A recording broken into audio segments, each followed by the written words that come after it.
कल बाबा ने सच्चे आशिकों की निशानी बताई, जो सच्चे दिल से बाबा को याद करते, सर्व संबंध जोड़ते। तो उनकी निशानी बाबा ने पहली क्या बताई? अनुभूति। इस सर्व संबंधों का अनुभव बाबा के साथ। दूसरा प्राप्ति और तीसरा तृप्ति। तो हमें अपनी चेकिंग करनी है कि कितना तृप्त आत्मा, संतुष्ट आत्मा हम रहते हैं, अवस्था हमारी कैसी है। आज बाबा के 14 तारीख के महावाक्य हैं। बाबा बोले, मीठे बच्चे, तुम्हारे दुख के दिन अब पूरे हुए। मीठे बच्चे, तुम्हारे दुख के दिन अब पूरे हुए। तुम अब ऐसी दुनिया में जा रहे हो जहाँ कोई भी अप्राप्त वस्तु नहीं। प्रश्न है, किन दो शब्दों का राज तुम्हारी बुद्धि में होने के कारण पुरानी दुनिया से बेहद का वैराग्य रहता है? बाबा ने कहा, कौन सी दो बातें हैं? किन दो शब्दों का राज तुम्हारी बुद्धि में होने के कारण पुरानी दुनिया से बेहद का वैराग्य रहता है? बाबा ने बताया, उतरती कला और चढ़ती कला का राज तुम्हारी बुद्धि में है। तुम जानते हो, आधा कल्प हम उतरते आए, अभी है चढ़ने का समय। बाप आए हैं नर से नारायण बनाने की सत्य नॉलेज देने। हमारे लिए अब कलयुग पूरा हुआ, नई दुनिया में जाना है, इसलिए इससे बेहद का वैराग्य है। बाबा ने कहा, हमारे लिए कलयुग पूरा हुआ, हमारे लिए तो क्या चल रहा है? संगम चल रहा है, इसलिए इससे बेहद का वैराग्य। गीत है, धीरज धर मनवा, धीरज धर, अब सुख के दिन फिर आएंगे। ओम शांति। मीठे मीठे रूहानी बच्चों ने गीत सुना। रूहानी बाप बैठ समझाते हैं, यह एक ही पुरुषोत्तम संगम युग है, जबकि कल्प कल्प बाप आकर रूहानी बच्चों को पढ़ाते हैं, राजयोग सिखलाते हैं। बाबा अभी हम बच्चों को राजयोग सिखा रहे हैं। बाप रूहानी बच्चों को कहते हैं, मनवा अर्थात आत्मा, हे आत्मा धीरज धरो। आत्माओं से बात करते हैं। इस शरीर का मालिक आत्मा है। आत्मा कहती है, मैं अविनाशी आत्मा हूँ, यह मेरा शरीर विनाशी है। रूहानी बाप कहते हैं, मैं एक ही बार कल्प के संगम पर आकर तुम बच्चों को धीरज देता हूँ कि अब सुख के दिन आते हैं। बाबा धीरज दे रहे हैं, बच्चे अब सुख के दिन आए किया है। दुख के दिन जाएंगे, पुरानी दुनिया जाएगी तो सुख के दिन आएंगे। तो जाने की तैयारी तो देखो कितने जोर शोर से है, कितनी चारों तरफ हलचलें हो रही हैं। बाबा कहते, बच्चे तो अभी तुम दुख धाम रौरव नरक में हो। सिर्फ तुम नहीं हो, परंतु सारी दुनिया रौरव नरक में है। तुम जो मेरे बच्चे बने हो, रौरव नरक से निकलकर स्वर्ग में चल रहे हो। सतयुग, त्रेता, द्वापर पास हो गया, कलयुग भी तुम्हारे लिए पास हो गया। तुम्हारे लिए यह पुरुषोत्तम संगम युग है, जबकि तुम तमो प्रधान से सतो प्रधान बनते हो। आत्मा जब सतो प्रधान बन जाएगी तो फिर यह शरीर भी छोड़ेगी। सतो प्रधान आत्मा को सतयुग में नया शरीर चाहिए, वहाँ सब कुछ नया होता है। बाबा कहते, बच्चे अब दुख धाम से सुख धाम में चलना है, उसके लिए पुरुषार्थ करना है।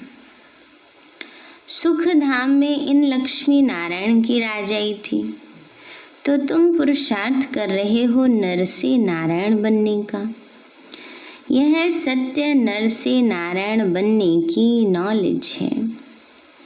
भक्ति मार्ग में हर पूर्णमासी पर कथा सुनते आए हो, होता है ना कईयों का नियम, हर पूर्णमासी कथा सुनेंगे, कथा कराएंगे घर में, परंतु वो है भक्ति मार्ग।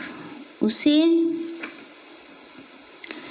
बाबा कहते हैं सत्य मार्ग नहीं कहेंगे, ज्ञान मार्ग है सत्य मार्ग। तुम सीढ़ी उतरते उतरते झूठ खंड में आते हो। अभी तुम जानते हो सत्य बाप से हम यह नॉलेज पाकर 21 जन्म देवी देवता बनेंगे। हम थे, फिर सीढ़ी उतरते आए। बाबा कहते हैं हम ही थे देवी देवता, फिर क्या हुआ, सीढ़ी उतरते आए हम। तो उतरती कला और चढ़ती कला का ये राज अभी तुम्हारी बुद्धि में है। आ गया ना, संगम पर हमारी ये चढ़ती कला उड़ती कला, अब तक थी हमारी उतरती कला। पुकारते भी हैं, हे बाबा आकर हमको पावन बनाओ। एक बाप ही पावन बनाने वाला है। बाबा कहते, बच्चे तुम सतयुग में विश्व के मालिक थे, बहुत धनवान, बहुत सुखी थे। अभी बाकी थोड़ा समय है। पुरानी दुनिया का विनाश कहाँ है, सामने खड़ा है, तो बिल्कुल बस सामने ही है। नई दुनिया में एक राज्य, एक भाषा थी, उसको कहा जाता है अद्वैत राज्य। अभी कितना द्वैत है, अनेक भाषाएं हैं। जैसे मनुष्यों का झाड़ बढ़ता जाता है, भाषाओं का भी झाड़ वृद्धि को पाता जाता है। फिर होगी एक भाषा। गायन भी है ना, वर्ल्ड की हिस्ट्री ज्योग्राफी रिपीट होती है। मनुष्यों की बुद्धि में नहीं बैठता। बाप ही दुख की पुरानी दुनिया को बदल सुख की नई दुनिया स्थापन करते हैं। लिखा हुआ है प्रजापिता ब्रह्मा द्वारा डेटिज्म माना दैवी राजधानी की स्थापना। ये है राजयोग की पढ़ाई, ये ज्ञान जो गीता में लिखा हुआ है। बाप ने जो सम्मुख सुनाया वह फिर मनुष्यों ने भक्ति मार्ग के लिए बैठ लिखा है, जिससे तुम उतरते आए हो। अभी भगवान तुमको पढ़ाते हैं, किस लिए, ऊपर चढ़ने के लिए। बाबा ने कहा भक्ति वाले से नीचे गिरते आए, बाबा के ज्ञान से ऊपर चढ़ते हैं। भक्ति को कहा जाता है उतरती कला का मार्ग, ज्ञान है चढ़ती कला का मार्ग। यह समझाने में तुम डरो मत। भले ऐसे भी हैं जो इन बातों को न समझने के कारण विरोध करेंगे, शास्त्रवाद करेंगे, परंतु तुमको कोई से शास्त्रवाद नहीं करना। बाबा कहते हैं कई लोग बहस करने बैठ जाते हैं, तुम्हें किसी से शास्त्रवाद नहीं करना। बोलो शास्त्र वेद उपनिषद व गंगा स्नान करना, तीर्थ आदि करना, यह सब भक्ति कांड है। भारत में रावण भी है बरोबर, जिसकी एफिजी जलाते, वैसे तो दुश्मनों की एफिजी जलाते, पुतला किसका जलाते हैं? दुश्मन का।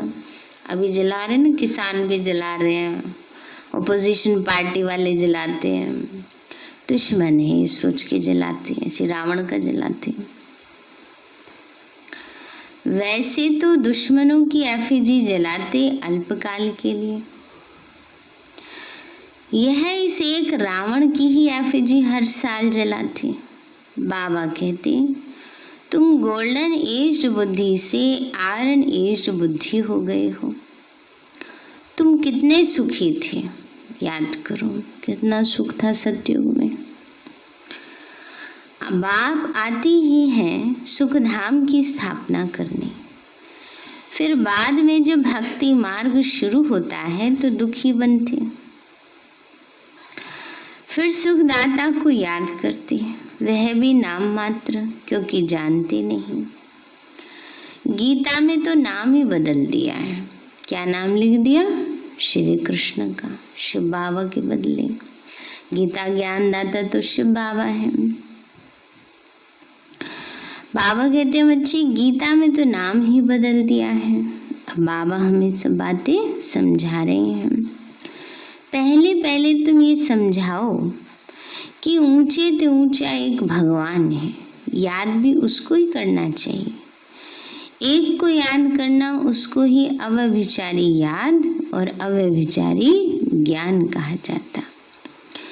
तुम अभी ब्राह्मण बने हो तो भक्ति नहीं करते हो, तुमको ज्ञान है, बाप पढ़ाते हैं जिससे हम यह देवता बनते हैं, दैवी गुण भी धारण करने हैं। इसलिए बाबा कहते अपना चार्ट रखो तो मालूम पड़ेगा कि हमारे में कोई आसुरी गुण तो नहीं है। देहाभिमान है पहला अवगुण। फिर दुश्मन है काम। काम पर जीत पाने से तुम जगत जीत बनेंगे। तुम्हारा उद्देश्य ही ये है। इन लक्ष्मी नारायण के राज्य में कोई अधर्म की, कोई अनेक धर्म थे नहीं। सतयुग में देवताओं का ही राज्य होता है। मनुष्य होते हैं कलयुग में, हैं भले वो भी मनुष्य परंतु दैवी गुणों वाले। बाबा ने कहा हैं तो वो भी मनुष्य, वो भी 2 हाथ पैर वाले ही हैं और उनके अंदर दैवी गुण हैं। इस समय सब मनुष्य हैं आसुरी गुण वाले। सतयुग में काम महाशत्रु होता नहीं। बाप कहते इस काम महाशत्रु पर जीत पाने से तुम जगत जीत बनेंगे। तो वहाँ रावण होता नहीं, यह भी मनुष्य समझ नहीं सकते। गोल्डन एज से उतरते उतरते तमो प्रधान बुद्धि बने हैं। अब फिर से सतो प्रधान बनना है। उसके लिए एक ही दवाई मिलती है। एक ही दवाई है, कौन सी?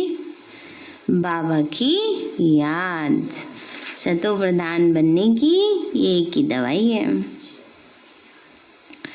बाबा कहते हैं अपने को आत्मा समझ बाप को याद करो तो जन्म जन्मांतर के पाप भस्म हो जाएंगे। तुम बैठे हो पापों को भस्म करने, तो आगे कोई पाप नहीं करना चाहिए। नहीं तो कोई बात नहीं, सारी दुनिया कर रही है, क्या फर्क पड़ता है? ऐसे है नहीं। बाबा कहते हैं 100 गुना दंड पड़ जाएगा। नहीं तो वह 100 गुना बन जाएगा। विकार में गए तो 100 गुना दंड पड़ जाएगा। फिर वो मुश्किल ही चढ़ सकते हैं, मतलब अवस्था फिर पहले जैसी मुश्किल ही बन सकती है। पहला नंबर दुश्मन है ये काम। 5 मंजिल से गिरेंगे तो हड्ड गुड एकदम टूट जाएंगे, शायद मर भी जाएं। कैसे? शरीर से थोड़ा ही, बाबा कहते हैं मर भी जाए माना बाबा को ही छोड़ के चले जाते हैं। बाबा ने कहा ऊपर से गिरने से एकदम चकनाचूर हो जाते हैं। बाप से प्रतिज्ञा तोड़ काला मुंह किया तो गोया आसुरी दुनिया में चला गया, यहाँ से मर गया। उनको ब्राह्मण भी नहीं शूद्र कहा जाएगा। बाप कितना सहज समझाते, पहले तो ये नशा रहना चाहिए।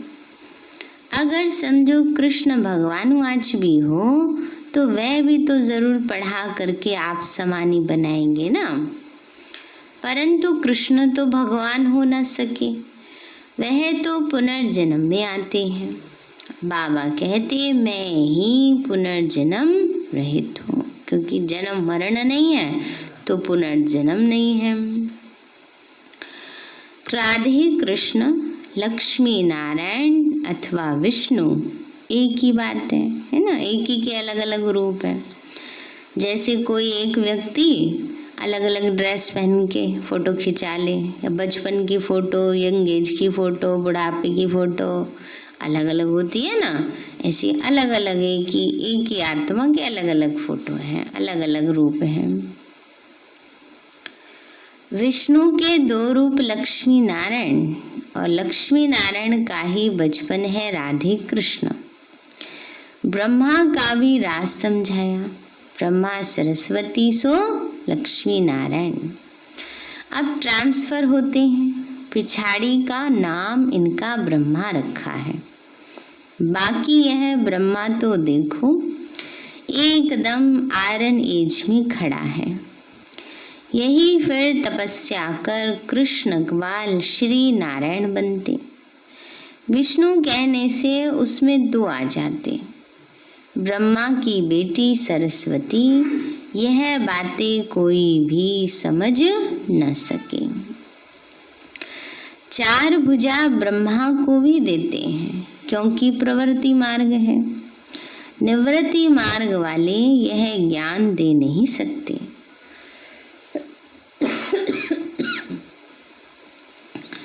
बहुतों को बाहर में फंसा कर ले आते हैं, चलो हम आपको प्राचीन राजयोग सिखाएं। अब सन्यासी तो राजयोग सिखा न सके, अब ईश्वर आए हैं तो अब उनके बच्चे ईश्वरीय संप्रदाय बने हो। ईश्वर आए हैं, भगवान आए हैं, किस लिए आए हैं? किस लिए आए हैं? हम बच्चों को पढ़ाने आए हैं, राजयोग सिखाने आए हैं, विश्व का मालिक बनाने आए हैं। बाबा कहते हैं बच्चे, बाबा आए हैं हम बच्चों को पढ़ाने के लिए। बाबा ने कहा तुम राजयोग सीख रहे हो, वह तो है निराकार, ब्रह्मा द्वारा तुमको अपना बनाया। बाबा बाबा तुम उनको कहते हो, ब्रह्मा तो बीच में इंटरप्रेटर है, भाग्यशाली रथ है, इस द्वारा बाबा तुमको पढ़ाते हैं। तुम भी पतित से क्या बनते हो? पावन बन जाते हो। तो बाबा कहते हैं तुम भी पतित से पावन बनते हो। बाबा ने कहा मनुष्य बाप पढ़ाते, मनुष्य से देवता बनाते। अभी तो रावण राज्य है, आसुरी संप्रदाय है।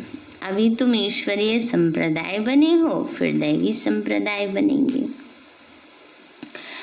अभी तुम पुरुषोत्तम संगम युग पर हो, पावन बन रहे हो। सन्यासी लोग तो घर बार छोड़ जाते, यहाँ बाप तो कहते रहे भले स्त्री पुरुष घर में इकट्ठे रहो, ऐसे मत समझो स्त्री नागिन है। सन्यासी जो होते हैं उनको तो यही पढ़ाया जाता है, स्त्री नागिन है, सर्पणी है, नरक का द्वार है। बाबा कहते हैं बाबा ये ज्ञान नहीं देते हैं, बाबा तो कहते तो स्वर्ग का द्वार खोलने वाली है।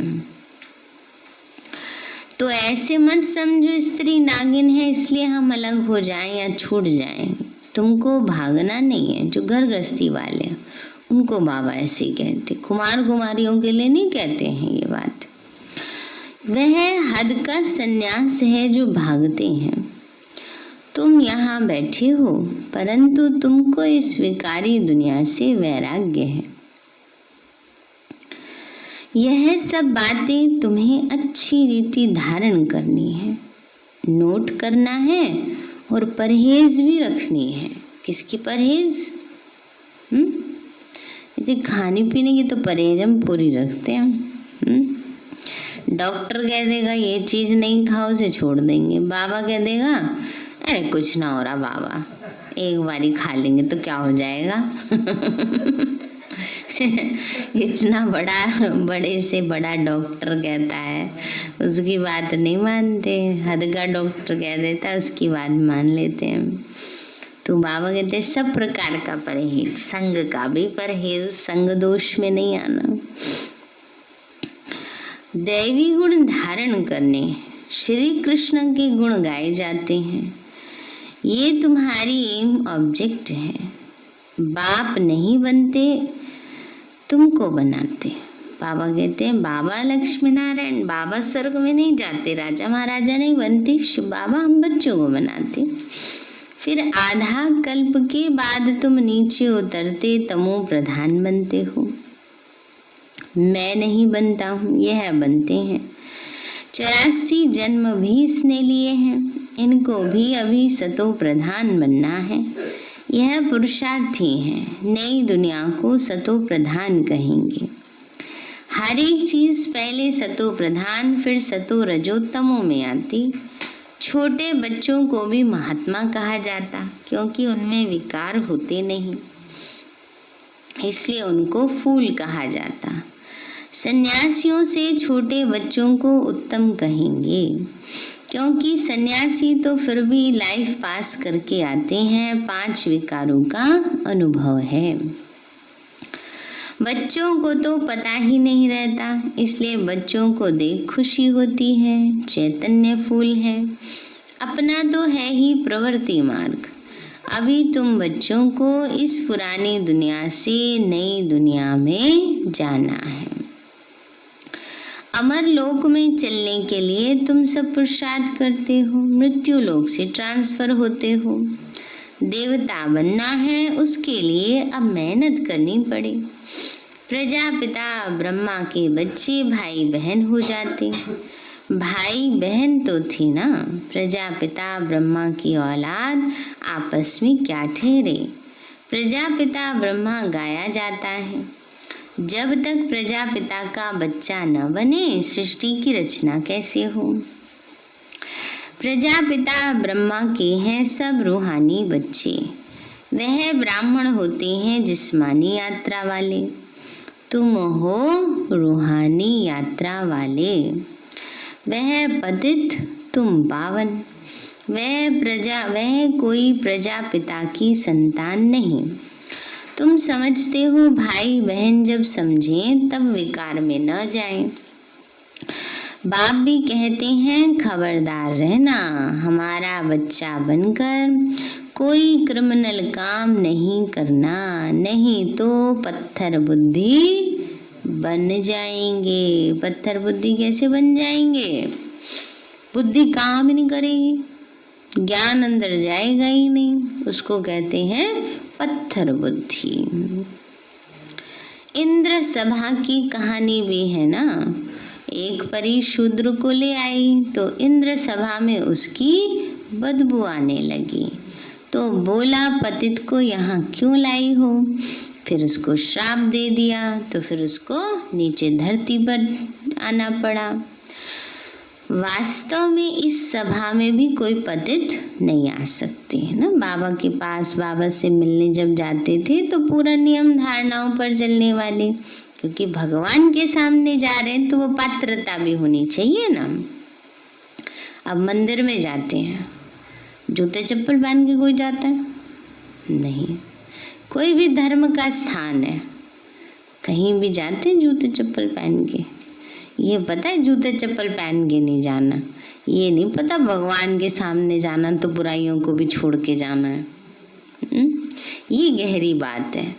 जब स्थूल में जहाँ सिर्फ देवी देवताओं की मूर्तियां रखी हैं, वहाँ हम कोई चमड़े की चीज नहीं ले जा सकते, जूते चप्पल नहीं ले जा सकते, तो भगवान के सामने जहाँ चैतन्य में स्वयं भगवान पधारा है, तो पुराने संस्कार अपवित्रता कैसे ले जा सकते हैं ना। मंदिर में बिना स्नान किए जाने देते हैं? नहीं जाने देते। तो बाबा भी हम बच्चों को ये सिखाता है कि भगवान के सामने आओ तो कम से कम पवित्रता की धारणा तो हो।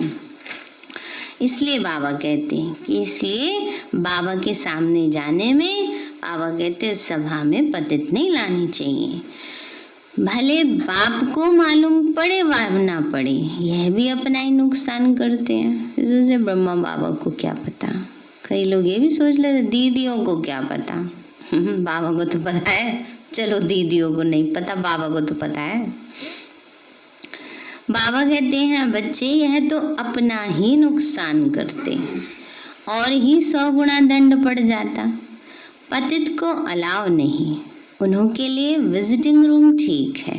विजिटिंग रूम ना जहाँ बैठ के कोर्स कराते हैं, तो आने जाने वालों के लिए वो रखा जाता है। चलो जैसे बाबा के घर में भी बाबा मिलन होता है तो बाबा के पक्के ब्राह्मण बच्चे जाते हैं, बाकी और समय में और प्रोग्राम चलते रहते थे ना। तो बाबा कहते हैं जब पावन बनने की गारंटी करें, दैवी गुण धारण करें, तब अलाव हो। दैवी गुण धारण करने में टाइम लगता है, पावन बनने की ही एक प्रतिज्ञा है। यह भी समझाया है देवताओं की और परमात्मा की महिमा अलग अलग है। पतित पावन लिबरेटर गाइड पाप ही है, सब दुखों से लिबरेट कर अपने शांति धाम में ले जाते। शांति धाम, सुख धाम और दुख धाम यह भी चक्कर है। अभी दुख धाम को भूल जाना है। शांति धाम से सुख धाम में वो आएंगे जो नंबरवार पास होंगे, वही आते रहेंगे। यह चक्कर फिरता रहता है। ढेर की ढेर आत्माएं हैं, सबका पाठ नंबरवार है, जाएंगे भी नंबरवार। उसको कहा जाता है शिव बाबा का सिजरा अथवा रुद्रमाला। नंबरवार जाते हैं फिर नंबरवार आते हैं। दूसरे धर्म वालों को भी ऐसे ही होता है। बच्चों को रोज समझाया जाता है, स्कूल में रोज नहीं पढ़ेंगे, मुरली नहीं सुनेंगे तो क्या हो जाएगा, एब्सेंट पड़ जाएगी, अटेंडेंस नहीं लगेगी। तो इसलिए अटेंडेंस के भी तो नंबर होते हैं, पूरी अटेंडेंस जिसकी होती है उसके भी नंबर होते हैं। तो इसलिए बाबा कहते हैं मुरली रोज नहीं सुनेंगे तो एब्सेंट हो जाएगी। पढ़ाई की लिफ्ट तो जरूर चाहिए। गॉडली यूनिवर्सिटी में एब्सेंट थोड़ी होना चाहिए।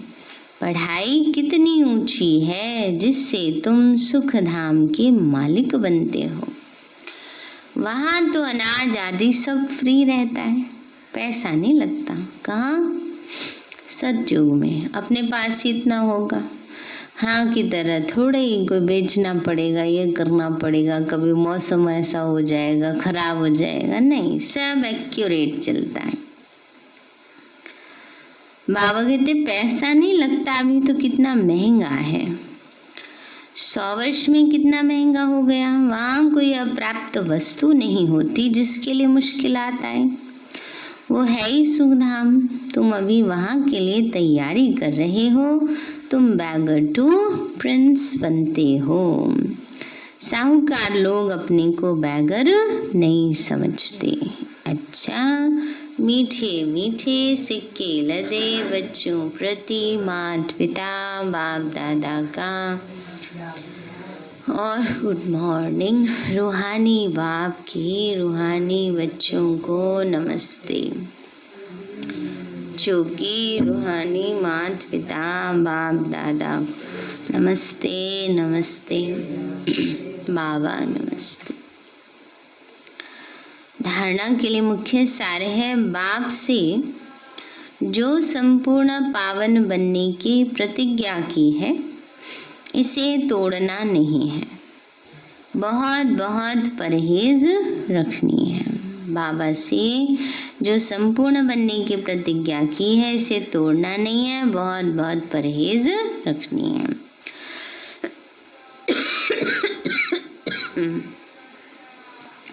संपूर्ण पावन बनने की जो प्रतिज्ञा की है, अपना चार्ट देखना है, हमारे में कोई अवगुण तो नहीं है।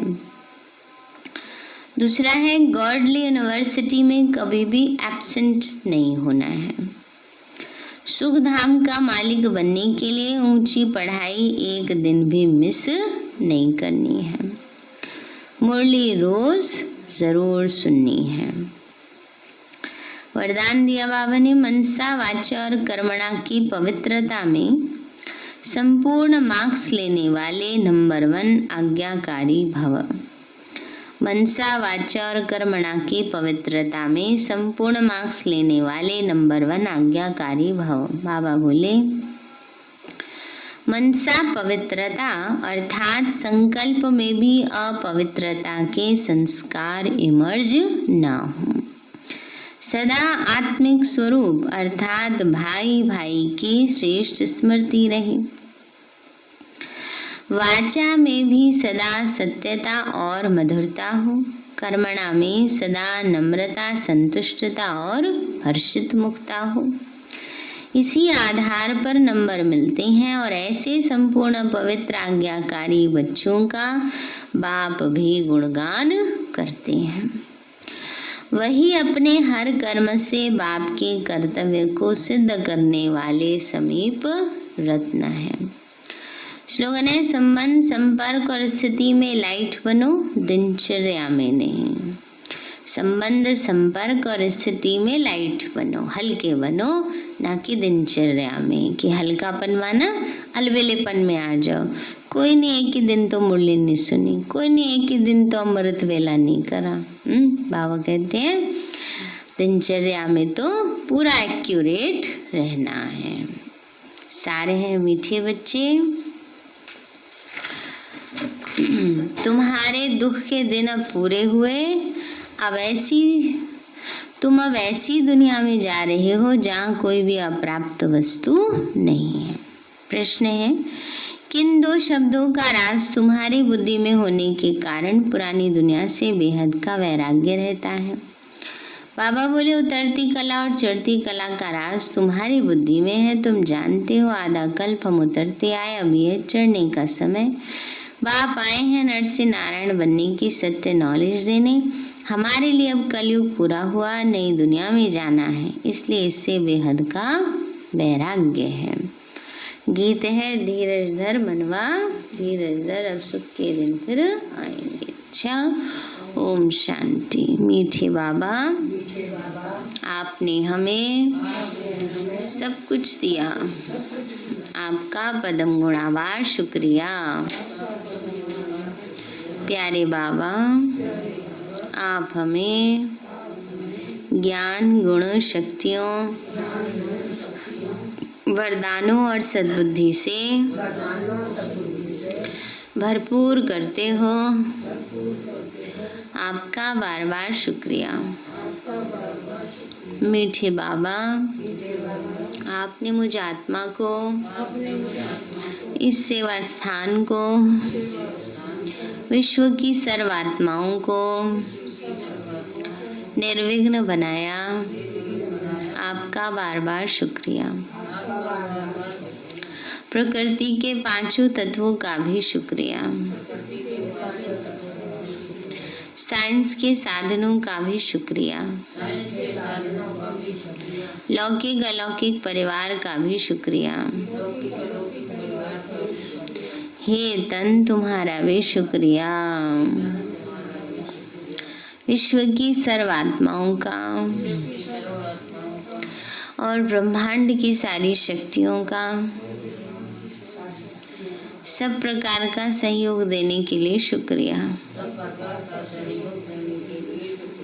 मीठे बाबा, मुझ आत्मा ने जाने अनजाने में जिन भी आत्माओं को मनसा वाचा कर्मणा दुख दिया है, मैं उन सभी से क्षमा चाहती हूँ। मुझे क्षमादान दिलाओ। और जिन आत्माओं ने मुझे दुख दिया है, विघ्न रूप बने हैं, मैं उन सभी को दिल से क्षमा करती हूँ। सबका कल्याण हो, सबको सुख शांति सद्बुद्धि मिले और बाबा के सेंटर की सेवाएं खूब बढ़ती जाएं। शिव बाबा से सारी शक्तियाँ मुझ आत्मा में समा रही हैं, पूरे शरीर में फैल रही हैं, पूरे घर में फैल रही हैं, पूरे देश पूरी दुनिया में फैल रही हैं। सब प्रकार के वायरस नष्ट होते जा रहे हैं। मैं आत्मा परम धाम में चमकती हुई मणि हूँ। सतयुग में पावन देवताई शरीर में हूँ। मैं अष्टभुजाधारी देवी दुर्गा हूँ। विघ्न विनाशक गणेश हूँ। मैं बाबा की छत्र छाया में पलने वाली सर्वश्रेष्ठ ब्राह्मण आत्मा हूँ। मैं फरिश्ता हूँ।